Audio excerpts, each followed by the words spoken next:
lang kong iparating sa'yo, pero ayaw mong pakinggan, okay? Yes, matagal ko nang gustong aminin ang nadarama para sa'yo.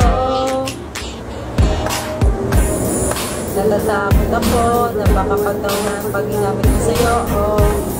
Baka pagpudyamin mo pag sinabi kong may gusto ako sa'yo.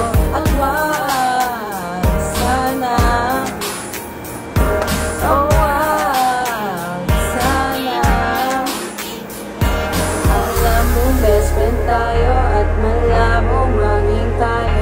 Umaasang magbabago, tanong ko lang kung paano. At ngayon nagkaroon ako ng lakas ng loob para sabihin at aminin ang nadarama sa'yo.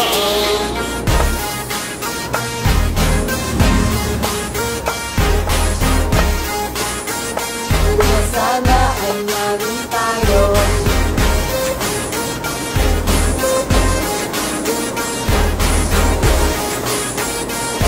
Sana